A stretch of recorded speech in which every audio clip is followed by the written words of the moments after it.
You want the truth, the whole truth, and nothing but the...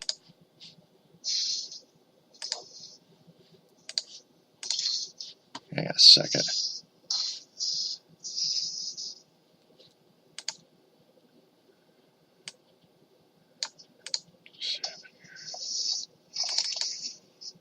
You want the truth, the whole truth, and nothing but the truth? You can't handle the truth! Well, we're giving you the Michigan Sports Truth, the show that reveals facts, truth, research, and statistics and never messes around. We lay down the entire truth about everything regarding your Detroit and Michigan sports teams, no matter if it's good or bad. No junk, no entertainment, no homerism, no coddling, no pop culture, no opinions, no shilling, and no fluff. Head over to our website at MichiganSportsTruth.com, follow us on Twitter at Michigan_Truth, and like our Facebook page, The Michigan Sports Truth.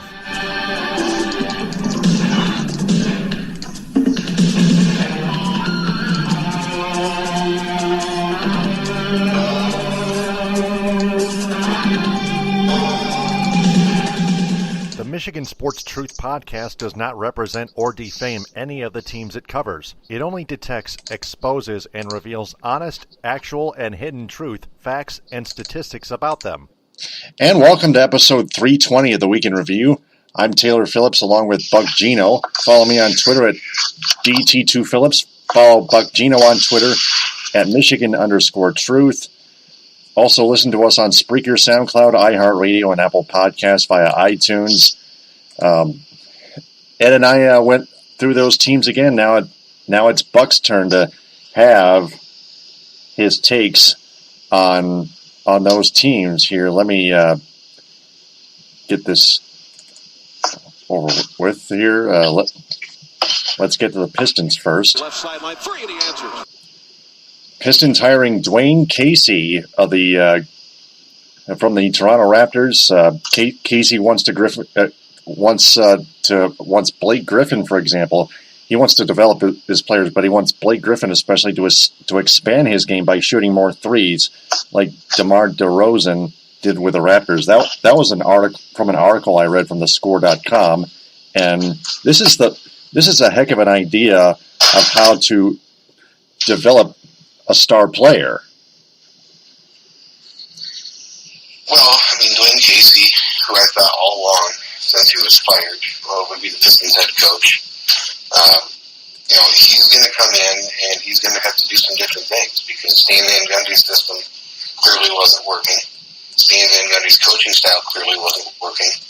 And when you bring a new coach in, usually the old saying goes, a new broom sweeps clean. So I think that Dwayne Casey's MO, first of all, is to get guys in set roles and then expand upon those after he knows exactly what each player is going to be able to do and what he wants them to improve on, and really just kind of go down the lineup and see what he's got.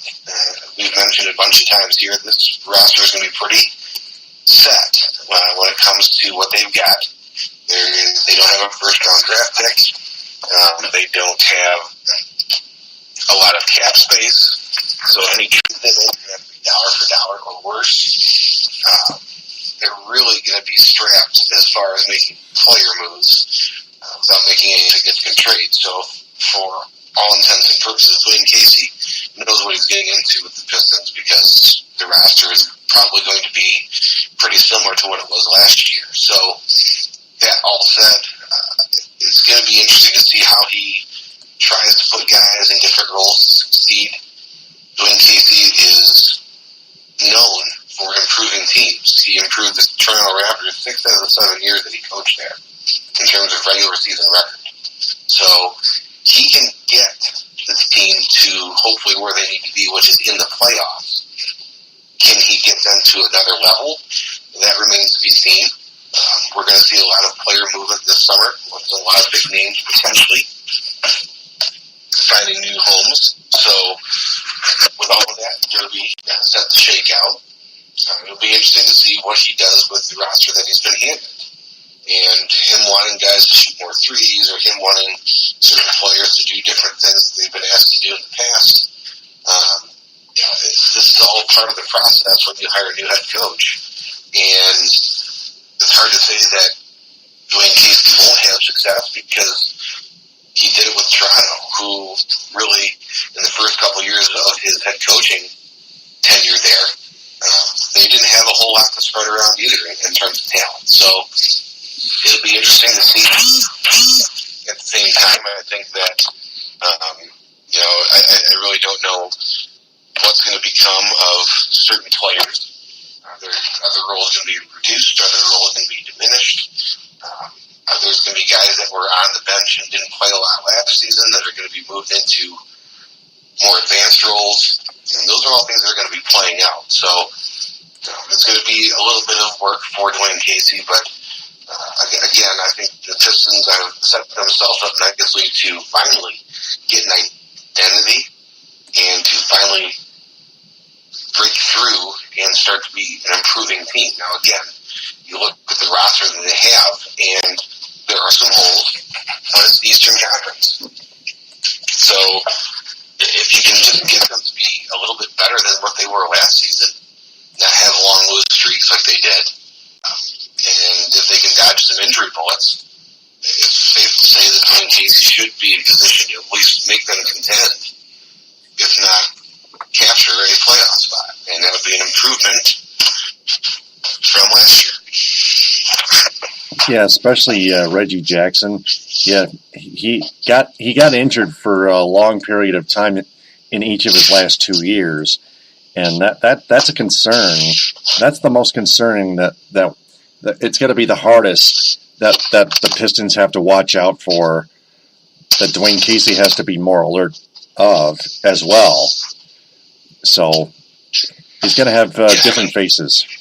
Yeah, and when you have a guy who's been injured and is injury prone, like Reggie Jackson has proven to be, you have to balance his playing time. I mean, you can't run him out there 46 minutes a game and expect him to play 82 games. It just doesn't happen. And that said, he was obviously a catalyst for the Pistons. They missed him immensely when he was out of the lineup. But with the injuries he's sustained, those are things that you're going to have to monitor. And you can't overuse him because you run the risk of going right back to square one and having him be injured again. That's a possibility. So it'll be interesting to see what he does with this roster, but I'm hopeful that he can get guys into the right positions, the right roles, and really start to lay some groundwork for them to have an identity, because under Stan Van Gundy, they just didn't have an offensive identity that was discernible.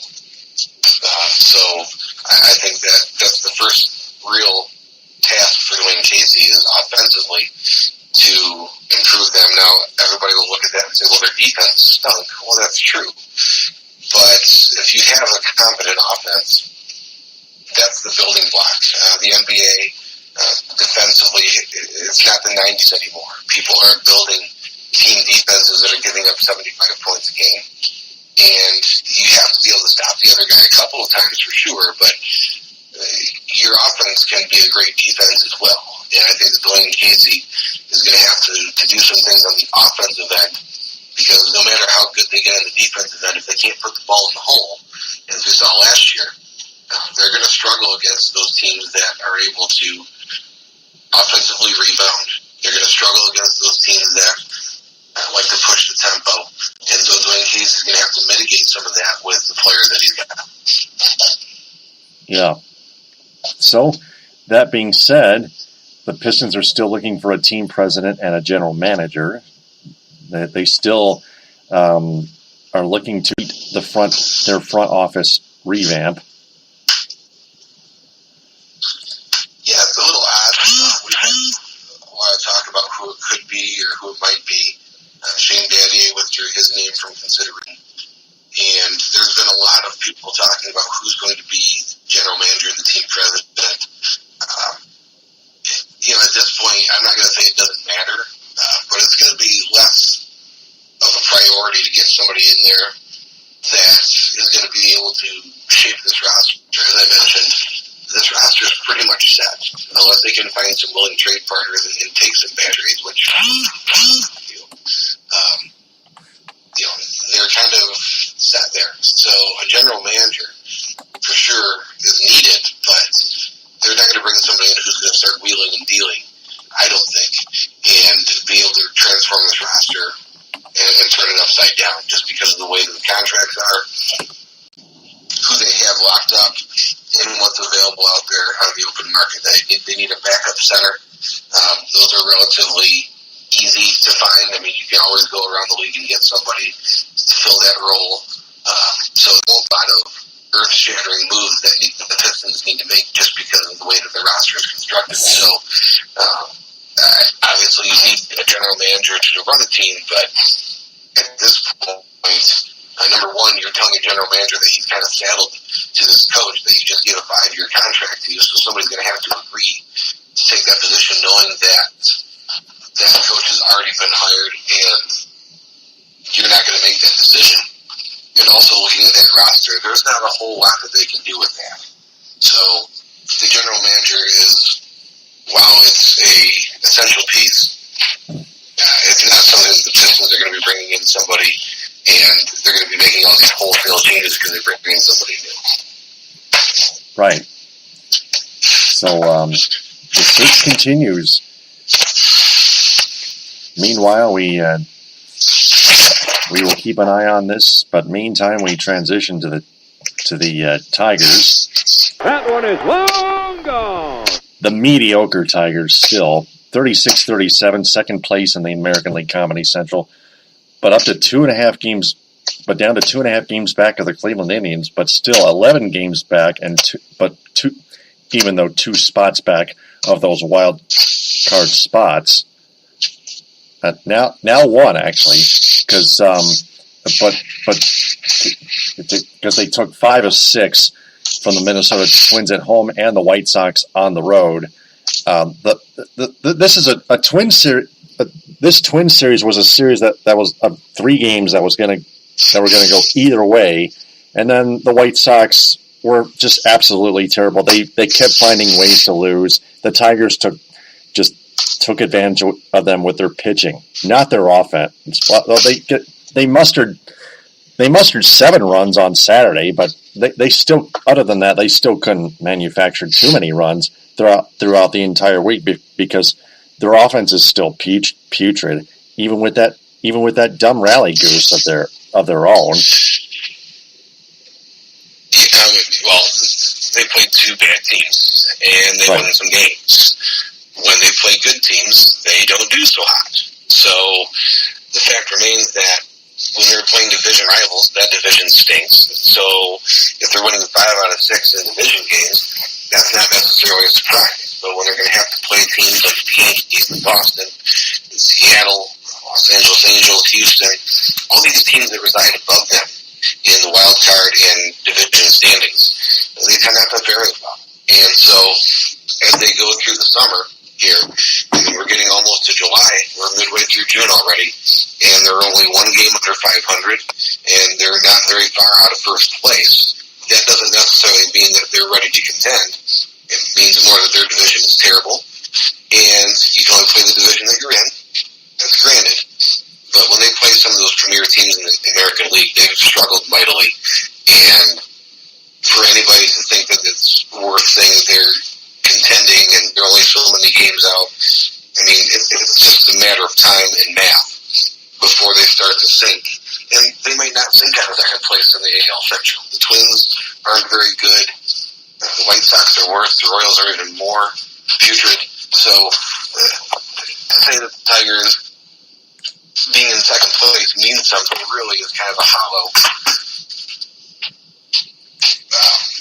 point because the rest of the division is so bad that they really don't have anywhere else to reside unless they go on a long losing streak themselves. So I think that Tigers fans that enjoy watching this team, I mean, that's fine. If you want to enjoy watching this team because they try hard, okay, but that doesn't mean that they're going to succeed. And I think that people really have looked at this team ever since they started to be good back in 2006. Those last 12 years before this year, people thought that success meant getting to the ALCS or losing in the World Series. Yes, because the Tigers were so bad before then, I guess you could call that success. But when you look at the teams that they had, it really should be turned to failure, simply because they weren't able to win a World Series with some of the best collections of talent that the Tigers have had in their franchise history. So people think that they're fun to watch because they try hard. Okay, if that's your bag, I'm not going to tell you that you can't. Just know that it doesn't get you anything other than they're going to be contending in a bad division. And that's what Jeff Moss was trying to point out. He tweeted, "Those loser Tiger fans who think the Verlander Cabrera Scherzer era was a success and now just thrilled this garbage oasis of a team is fun to watch. The fans and Chris Ilitch deserve each other." You can follow him on Twitter at DebtSportsRag. Like his Facebook page, DetroitSportsRag.com, and follow and check out his website, please. We beg of you. And then he quoted his own tweet. "This current Tigers team reminds me exactly of the garbage, uninteresting Lions team that went 8-8 the year after Barry retired and snuck into the playoffs." We'll get to Lions a bit later on in this episode. Same idiot fans with their "this is so much fun because we have no expectations." And then fans butt in, and one of them doesn't even stop talking. Well, and you think about that when you talk about that Lions team. I mean, Barry leaves, and so nobody thinks that they're going to be any good. They go 8-8 as that division was, again, you're talking about a terrible division. The NFC Central that year was not good. And they got a wild card berth because of it. The NFC itself wasn't good if you're getting a 500 team as a wild card. And so when you're looking at that year, I mean, it's pretty similar. We had a lot of teams that just happened to be bad that year. And the Lions got to a great start. They went 6-2 and actually got to 8-4. But then they do what they normally do. They lose their last 4 games, backed their way into the playoffs, and then got handed their ass against the Redskins that year. And baseball was a little different.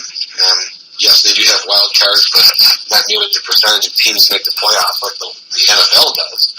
And so the same theory applies, is that since expectations were removed, now that the team is mildly successful, actually on pace to be better than last year, even though the expectations for last season were much higher for the Tigers, and they failed to meet those. People start to get excited because everybody thought this team was going to lose 100 games. That doesn't mean it still can't happen. I mean, they're 36-37 right now.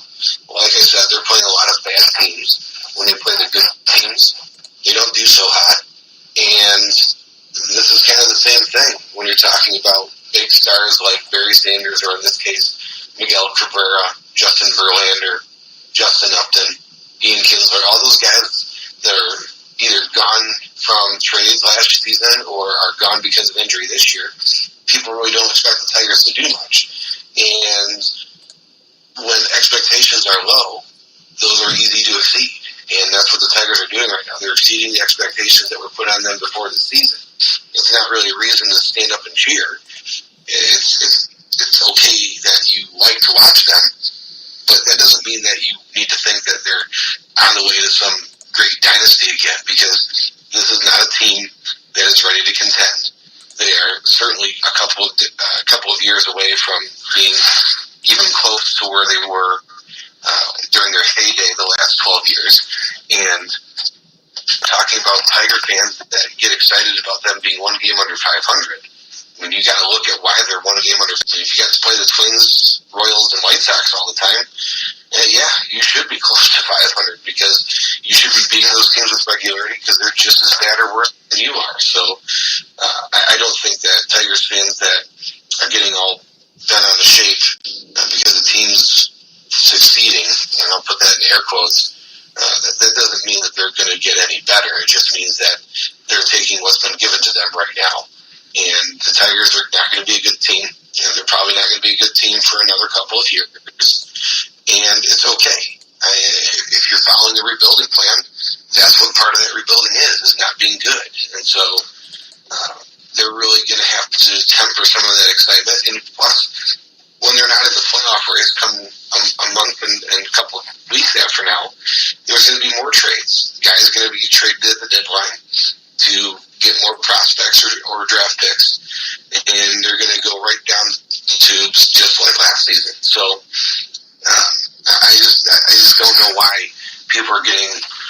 super excited about a team that wasn't expected to do much before the season started, and they're really, again, they're just exceeding mild expectations, and that's not something to get super excited about. Right. And then he tweets, then Moss tweets, I run a poll asking you whether you'd have been a Tigers fan over the last 12 years or a Royals fan, but then I have to run a is water wet poll after that one. Where's Bohannon when I need him? Michael Bohannon, remember Heath Bliss guy, Choco Shake? Michael Bohannon? Chris Botch? Oh, yeah. Yeah, I remember he and Jeff ranting on the Tigers and Jim Leyland making dumb decisions and fans, Cleveland fans chanting Detroit's bankrupt. Michael Bohannon ranting about Carson Anderson and then this and that, and then discussing Terry Foster writing a story. Don't do this over something you know nothing about. Let the story die and other stuff. That they went crazy, but not without a reason. Right. I mean, you're talking about a team that just was fortunate to be where they were, and bad decisions and mismanagement of a vital piece of their roster, which was bullpen. I mean, that was just never there for the Tigers. And looking at the starting pitching that they had, looking at the lineups that they had, you're just sitting there going, how did this team never win a World Series? Well, look no further than having Jim Leyland run that bullpen and putting guys in there that arguably he's only got so many options. That's kind of where the start of I'm playing them because they're on the roster came from. And great, they're on the roster.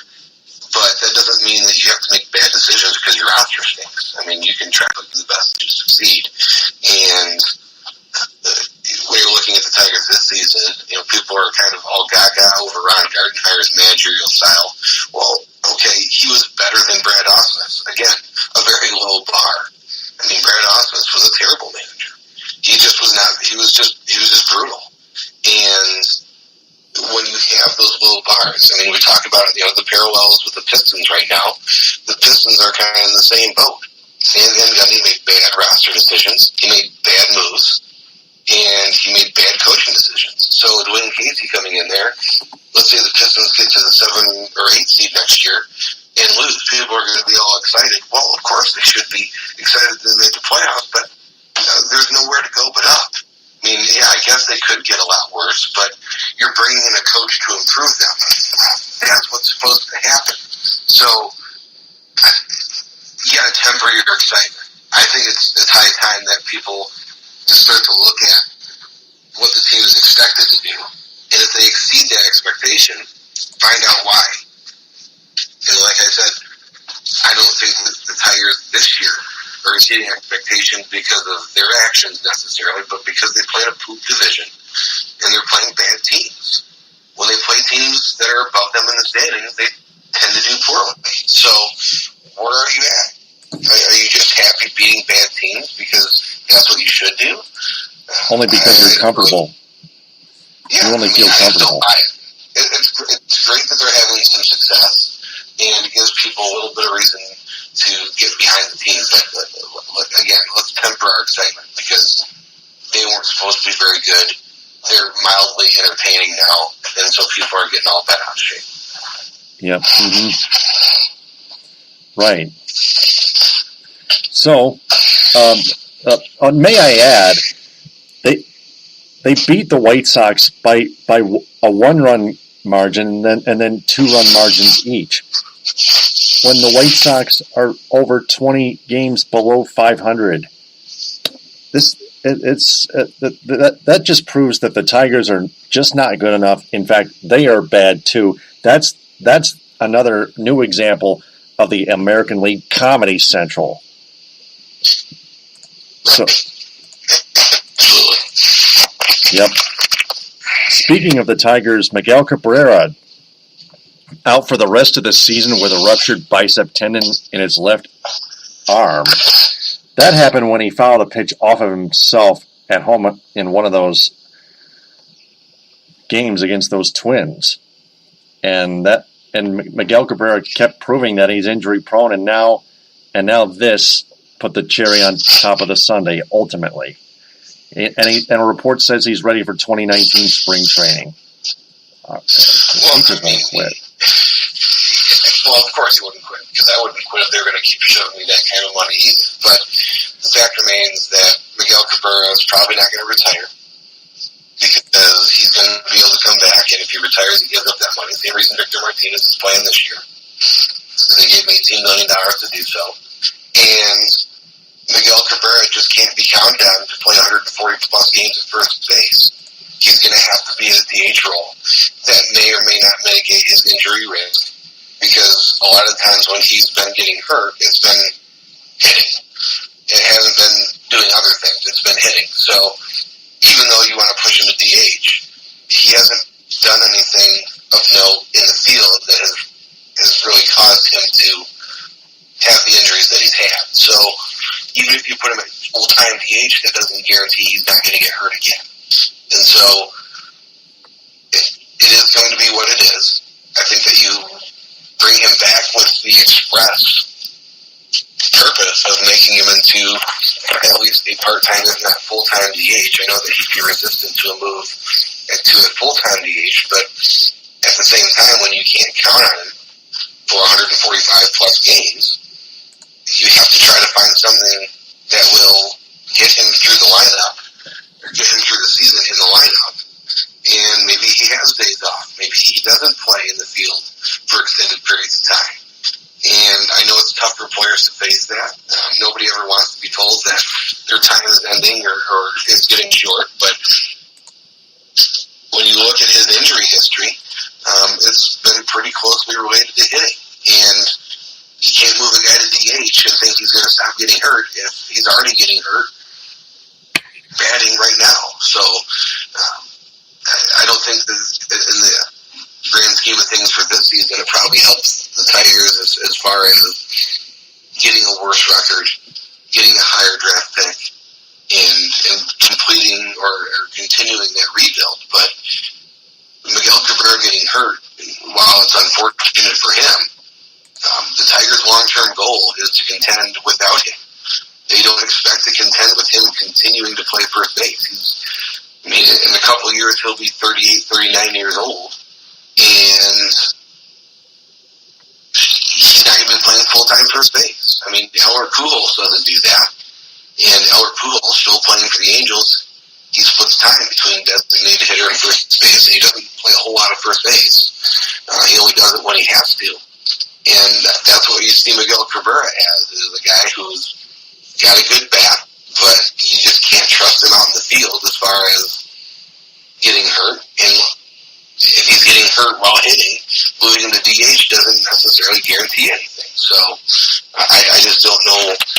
I'm sure that he's bummed, and it's not good for him to have that happen, obviously. But at the same time, it is what it is. And he's getting older. He's breaking down physically. We've seen that already with Victor Martinez in the Tigers uniform. We're going to see it with Miguel Cabrera in the Tigers uniform. It's going to be hard to trade him. It's going to be virtually impossible right now to trade him after this ruptured bicep tendon, and he's going to have that surgically repaired. You can't go to a team and say, hey, can you take this really terrible contract off our hands? And we don't know if he's really going to be able to play all these games for you. And we're going to have to eat a whole bunch of salary. It just is not a sound business move. So your best move is to keep him in your lineup and do the best you can to get the most mileage out for your money. That's why Victor Martinez is continuing to play as designated hitter. He's probably not their best option, but he's making $18 million, so you might as well use him because it's a sunk cost either way. So you might as well put him in the lineup. You damn well should be putting him fourth or fifth, but you can still put him in the lineup and let him bat and try to at least do something to earn that $18 million. And I think that's going to be Miguel Cabrera's immediate future. Yep. Mm-hmm. So the Tigers have actually proved that they don't need Miguel Cabrera, even though their offense can't manufacture runs. Their pitching bails the offense out. So, such as relievers like Joe Jimenez. Man. Yeah, I mean, that's a good thing to see him. I mean, he struggled early on. He struggled early on in his career. Last season was not good for him, and this season to begin was not good, but he finally looks like he's got everything aligned, and he's pitching well. Obviously, one of the bullpen pieces of the future for the Tigers. But when you're talking about pitching being dominant, again, they're playing bad teams. You should be able to dominate those teams when you're a pitcher because they're not good. And people look at who they're throwing out. I mean, if you're Blaine Hardy today, Blaine Hardy, who was converted into a starter because he wasn't getting it done in the bullpen, I mean, he's going through the White Sox lineup like a hot knife through butter. And so when people think, oh, yeah, they're dominating, Blaine Hardy is going through them. They stink. You know, nothing against Blaine Hardy, but he's not exactly going to be in the Cy Young race this year. No, because he's taking on bad teams like the White Sox, the Twins, the Indians, and they're going to take on another terrible team in the Cincinnati Reds at the Great American Ballpark in Cincinnati, Ohio, with days off in between Monday and Thursday. The Tigers play those Reds Tuesday at 7:10, Wednesday at 12:35. They have Thursday off, and then they go to Cleveland again at Progressive Field and play the Tribe Friday at 7:10, Saturday at 6:10, and Sunday at 1:10. It's on the road. I can't wait for this series to unfold. I can't wait for the Indians and their home diamond to expose the Tigers from here forward. And speaking of which, Nick Castellanos, Jim Costa of ESPN 961 talks about Nick Castellanos' trade value. He even mentions it on his Twitter feed at Jim Costa _. Yeah, he's one of the co-hosts on Big Drew and Jim on ESPN 961 in Holland and Grand Rapids, WMAX FM. He was like praising the guy, and he's just giving him all sorts of like a very good compliment without even doing the homework on his defense. Well, I have it myself. His defensive WAR, wins above replacement, that is a negative 1.4. Oh, man. Yeah, I mean, Nick Castellanos' trade value, I remember when he was untouchable 6 years ago, when the Tigers were going to the World Series and people were approaching the Tigers about trading him and getting some immediate help during that World Series year. And people were saying, oh, we can't touch him, we can't touch him. You fast forward to now, he can't play defense. His bat is hot and cold. And his trade value, I'm not going to say it's nothing, but you're going to get very little in return that's going to be Major League ready or even close to Major League ready for him. So his trade value at this point would be to a team that literally is struggling so badly with hitting that they're willing to forsake for some defensive ability and put him in the lineup. He can't play third base. He's not an outfielder by trade. He's trying his best, which is not very good, in right field. As you mentioned, his defensive WAR, which is an overly broad brush to paint him with sometimes, but he's a negative 1.4 WAR, which means that he is literally below replacement level as a defender. So you can't have that in your lineup unless the guy is hitting 350 with 40 home runs. And he's obviously not doing that. So his trade value at this point is pretty low. And I'm not going to say that they couldn't get rid of him because they obviously could. There are teams that would take him, but you're not going to get much in return. And so to say his trade value is rising is baffling. And plus, what are you going to get out of a trade for him right now? He's one of the few pieces that is under team control, which means he's relatively cheap. He's not going to cost you a lot of money in comparison to other guys that might be of his ilk that are out of team control, which means they're unrestricted free agents. So why would you trade an asset that you have team control over, and if he does something good, great. If he doesn't, well, he's not costing you a ton of money. And this is a team that's not supposed to be contending. So This kind of goes back to our earlier conversation about people getting excited. Trading Nick Castellanos isn't going to make your team better today. It's not. Even though he's got a poor defensive rating, his bat, like I said, is hot and cold. You're not going to trade Nick Castellanos for a guy who's going to make you better, at least not today. And if you want to continue the rebuilding process, you can still look at trading him, but you're not going to net much. And so it'll be interesting to see what they do with him at the trade deadline because, as I mentioned, he's got the 2 more years that he's under team control. They can work with him on salary, and they have the upper hand today being the club because he's not an unrestricted free agent. So the best he can do is go to arbitration and hope to get something out of that. But it's hard to go to an arbitration hearing with a negative defensive war at the position that you're playing right now. And with Miguel Cabrera getting hurt, Nick Castellanos is one of those guys that you could probably stick him at first base and nobody would notice, and maybe his bat comes alive a little bit and he nets you something. So to trade him at this point isn't going to make you better, especially not today. And so even though it's an interesting situation with the Tigers and they would end up trading him, like I said, his trade value is not something that is going to make people jump out of their seats and say, yeah, we got to have this guy. Right. Uh-huh. Yeah, I mean, they've shown ineptitude with their managing and their defense. They've had a history of committing a lot of errors. Nick Castellanos making a history of committing 55 errors at third base his last 4 seasons going into this season, where in right field his defensive WAR still is under a -1. His defense is still not developing in any position. And that clearly shows. Yeah, and so your best bet is to just hang on to him and see if he improves. If he doesn't, oh well. And if he does, you went out big because you're going to be able to control his salary somewhat, and it's going to be hard for him to make a case that he should be paid commensurately with the other guys that are at his position. Because number one, he doesn't really have a position, and number two, you're not getting guys that are jumping off the table to try to grab him from you. So it'll be interesting to see how they play this out. And if they fall farther back in the standings, if they fail to contend, which most people, including myself, think is going to happen, you can look at trading him, but there aren't going to be a lot of teams, unless there's a rash of injuries and they need a right-handed bat. He certainly can't go to the National League because he can't DH there. So it's going to be another American League team probably that's looking at him. And there's not a lot of teams that are going to need a guy to play extensive time at DH for any good. So, again, you're not going to be able to get a whole lot for him. Right. So there you have it. All the information about the Tigers that everyone needs to know, whether they like it or not.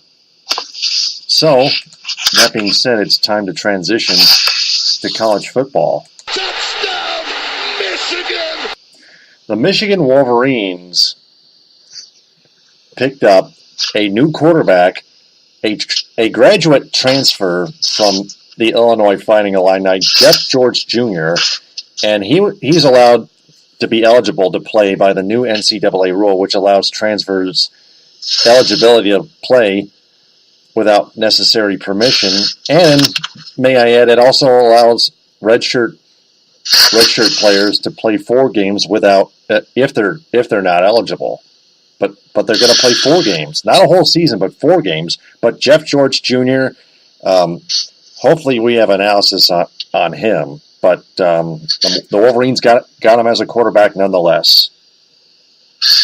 Well, you look at Jeff George, he wasn't highly regarded out of high school. The only reason he got a lot of looks is because of his name and his obviously famous or infamous father. He wasn't a very good quarterback prospect. He was a 2-star, maybe a 3-star, depending on which service you look at, but the trend for him was pretty low on the scale. He went to Illinois. He stunk. Illinois stunk. And he's interception prone.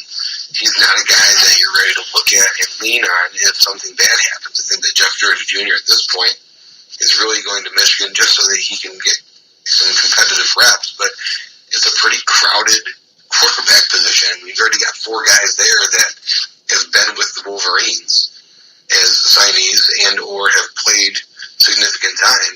And you got Shea Patterson, you got Brandon Peters, you got Dylan McCaffrey, you got Joe Milton, all of those guys before Jeff George. So it's kind of interesting, but it doesn't hurt you to have depth.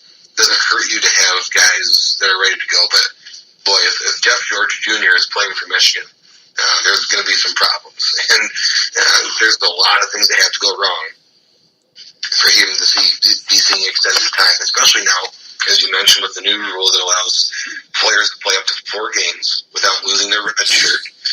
You can see guys like Joe Milton play a couple of games and then go back to being a red shirt and not lose that year of eligibility. I think it's key for those guys to get development, and they can get some game situations without having a fear of burning their red shirt. So Jeff George going into a really crowded situation, I'm not going to say it makes sense because it doesn't, but at the same time, I mean, he's not going to go a whole lot of other places and start right away. He wasn't very good for Illinois, and if he couldn't be good there's not a lot of teams that are going to be willing to take him on. So he's going to go to Michigan. Maybe he's angling for a grad assistant or something else after he gets done.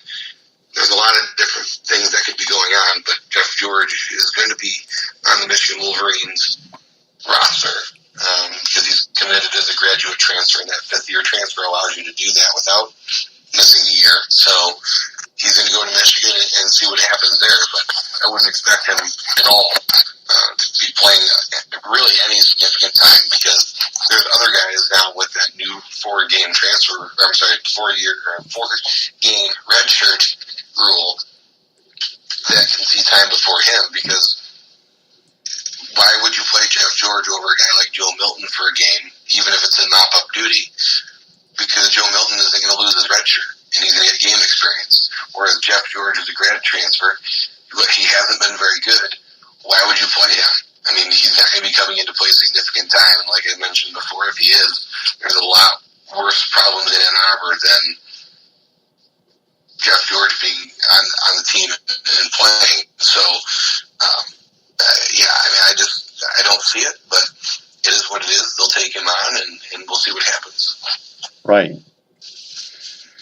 So, going to transition to Red Wings hockey. The Red Wings have offered 1-year and 2-year contracts to defenseman Mike Green. Like I pointed out a couple times, the Red Wings are trying to block yet another prospect from making the NHL and the Red Wings just by keeping a veteran on the team simply by trying to re-sign him. Like we pointed out, they were planning to re-sign him, and this may be another expected re-signing for the Red Wings and Mike Green, for example. Well, we talked about this last week, and as I said before, a 1-year contract I'm not necessarily opposed to, simply because if he has any sort of trade value, you can do that at the deadline, and you still haven't lost out a whole bunch. But the con is, as you mentioned, you're blocking guys like Phil Veronic and Joe Hicketts, who, at this point, even though they're waiver exempt and can play for Grand Rapids, it doesn't do you any good to put them down there when you're not a team that's expecting to contend, and you're a team that has espoused that you're actually going to try to do a rebuild. So if you're going to try to do a rebuild, part of that is letting the young guys play. And signing Mike Green is the antithesis of rebuilding. You're not doing yourself any favors.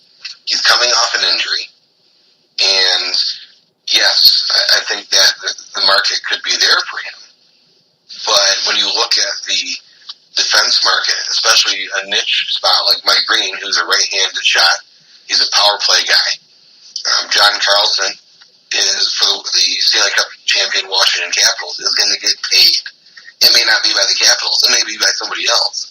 But after you take John Carlson, it's a pretty precipitous drop in talent and also salary to get a guy like Mike Green who can fill that role. Now, Mike Green, obviously familiar with Washington. He played there first part of his career, and if the price was right, he probably could get back there if they lose John Carlson. So there's a lot of teams that could use a power play guy like Mike Green. And when you're looking at the Detroit Red Wings situation, you have guys in that role, namely Phil Peronic, who are right-handed shooting defensemen that you want to work on the power play. Good point. Why not bring him up, let him play, and let Mike Green go? He's not going to do you any good. So why even bring him on the team? You're spending money just so you don't have to have a young kid playing. And for all the bluster that Ken Holland and Chris Ilitch have talked about, this rebuilding plan, you're doing the exact opposite by signing Mike Green. So, like I said, I'm not opposed to it, but at the same time, the only reason that it really should be done is if they're moving a whole bunch of defensemen out and they need some guys to fill some spots. Well, they've already got a full complement of defensemen at the NHL level. Right, and more than enough. Right, and let me point out that I'm not opposed to it. One reason why I'm not opposed to it is because the more money Ken Holland spends on a Chris Ilitch's payroll piggy bank, the more money Chris Ilitch loses if the Red Wings continue to be the same old, and never improve in any way, shape, or form, and that could very well affect Chris Ilitch's ownership with the Red Wings. Think about that. Yeah, I mean, if he's going to be willing to give a 2-year extension to Holland to rebuild the team, and this is one of the first moves they make, I mean, he deserves what he gets. So, looking at it that way, it's definitely a possibility that to bring him back, and it goes to hurt them because they're not playing young guys and developing them at the NHL level.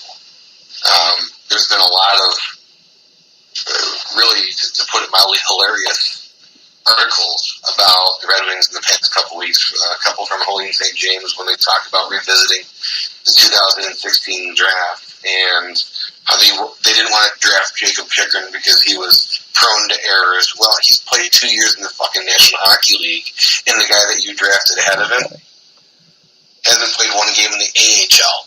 So, yeah, he might be prone to errors, but he's a hell of a lot better than the guy that you drafted.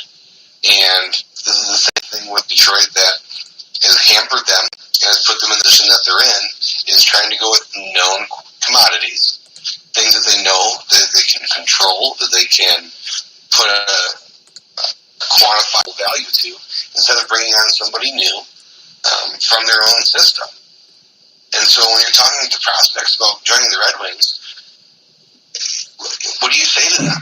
You're telling them basically that they're not going to play at the NHL level until they think you're ready. And by the time they think you're ready, they're going to sign somebody else to take your spot.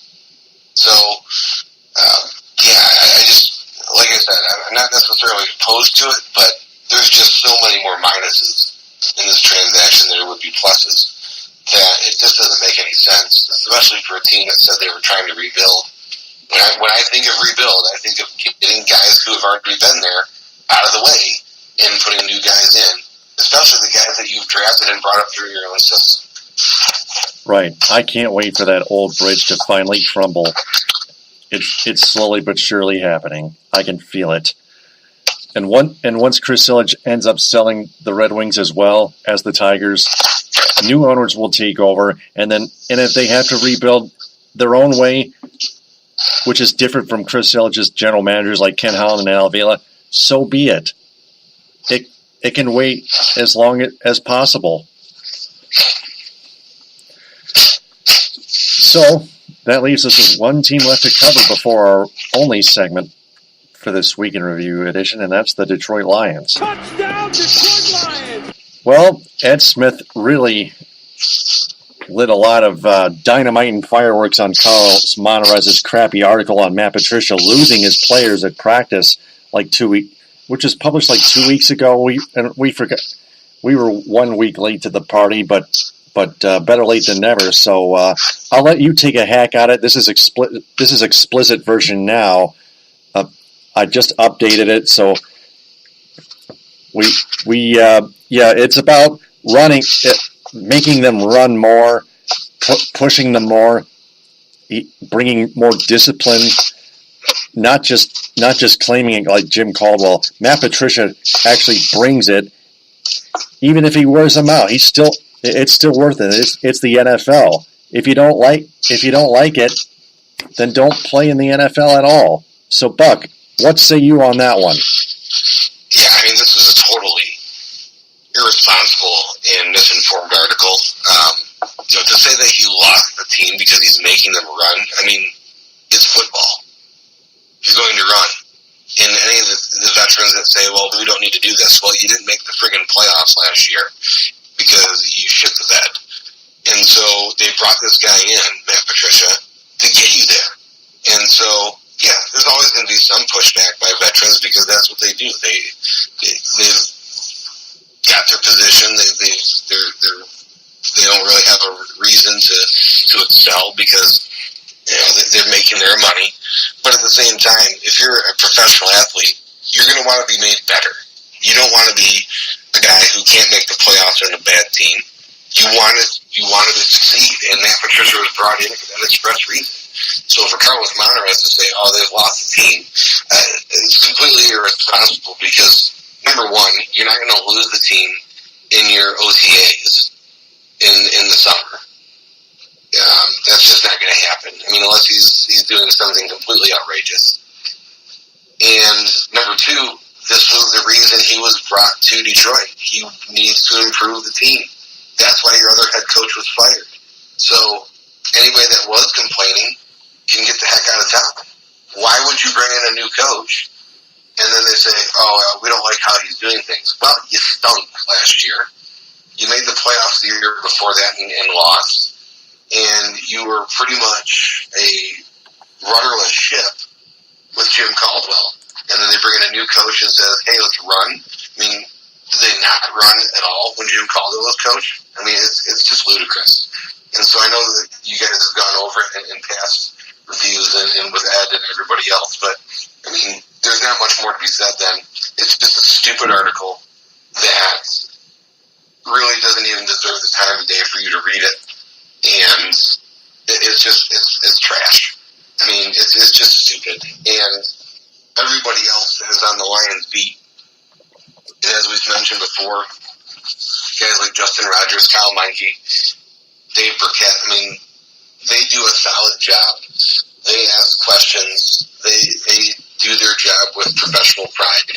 And nobody was reporting that. And then Carlos Monarrez stumbles in and says, "And they've lost the team because he's making them run." It's stupid. I mean, it's trash. It's clickbait journalism, and really, it was kind of funny to see everybody else basically tell the Lions fans that rely on the beat writer for this information or people that do this for a daily basis to go against what Carlos Monarrez said. And say, yeah, that's not true. And so it's stupid. I mean, it was pointless. And so there's not really much for me to say more than that. Yep, it's no wonder the Detroit Free Press pays guys like him, like they used to play Drew Sharp and let him off for plagiarizing a blog from David Harns about Connor Cook and Miranda McCoy. And that's why Carlos Monarrez made the DSR Raggies for 2018, 2019. I posted that article in the DSR group and wrote DSR Raggy Alert.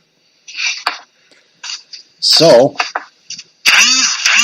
that's all the teams we've covered, and now our segment called What's Your Grade? Pencils down, everyone. It's time to find out what's your grade. Got two events to grade, and that is, first off, the Pistons hiring Dwayne Casey. What's your grade, Buck? Well, I mean, this was clearly the candidate that they wanted. As soon as Toronto fired him, everybody looked at the Pistons and said, yeah, they're going to hire him. And so, just like with Matt Patricia, when he was hired by the Lions, they got their guy. process to get to him. But they were able to bring him in for a 5-year contract. And so I'm going to give this an A-. And the reason I give it an A- is because, number one, they gave him 5 years, which is a considerably lengthy contract when you're talking about coaching in the NBA. Number two, you're giving him all this money in term without a general manager. So you're basically tying a general manager that you bring in post-mortem on the contract and saying, here's your guy. You got to live with him because he's on a 5-year contract. So they kind of painted themselves in a little bit of a corner with that. But this is the coaching candidate that they wanted, and they got him. So I'm going to give it an A- because this is somebody that, as soon as Toronto fired him, everybody thought the Pistons would go after him, and they ended up getting him. Yep. All right. Event number 2, the Michigan Wolverines getting quarterback Jeff George Jr. from Illinois. It's analysis time. Well, I mean, we talked about this, and Jeff George going to Michigan, is they going to shake up the landscape of their quarterback depth chart? I don't think that Jim Harbaugh is going to turn guys away when he's such a competitor that he wants all sorts of competition and rivalry to decide his positions. He's done that since he's been the coach here. He's done that since he's been the coach really anywhere, is bringing in guys to push the guys ahead of them on the depth chart. So that all said, I mean, Jeff George is coming in, and clearly he is going to be at least 4th or 5th on the depth chart, and he's going to be playing his grad transfer year there. I'm going to give this a C+, and the only reason I'm giving it that high of a grade is because you're taking a guy from another Big Ten school, and you're going to put him into your depth chart. I don't think that he's going to make much of an impact, if at all, but you're taking a guy who at least has some experience, even though it was very bad, and you're putting him on the depth chart with a bunch of other players who are relatively young. And so you hope that he can impart some wisdom, or at least some expertise to those guys. But again, he's not going to really be counted on to make much of an impact. So it's not a big ad. I think it's just mainly a name thing, and Michigan gets a couple of lines of press run because of it. It's really what it boils down to. So C+ on there. All right. That's a good one. So those are the 2 events for our What's Your Grade segment. So for our audience, if they have a grade each for those 2 events, post them in the comment bank in this episode, and please don't go out of line. And that is episode 320 of the Michigan Sports Truth Week in Review segment, the Week in Review edition. Before we sign off, we want to remind everyone to share this episode and our entire podcast on social media, and have their friends share that as well, because we want to tell them that the Michigan Sports Truth podcast is searching for a wider audience that is fans of sports, especially our teams that we cover in the state of Michigan. So please spread the word about the Michigan Sports Truth podcast on Spreaker, SoundCloud, iHeartRadio, and Apple Podcasts via iTunes, its Facebook page, and its Twitter handle at Michigan_Truth. Buck, Geno, excellent job as always. We'll talk to you next week, and happy Father's Day. Thank you very much. Yep. I'm Taylor Phillips. Follow me on Twitter at DT2Phillips. And follow Buck Geno on Twitter at BuckGeno3. We'll talk to you all next week on episode 321 of the Week in Review edition, 321 Contact. Thanks very much for listening, downloading, and sharing. TTFN, ta-ta for now. The Michigan Sports Truth podcast does not represent or defame any of the teams it covers. It only detects, exposes, and reveals honest, actual, and hidden truth, facts, and statistics about them.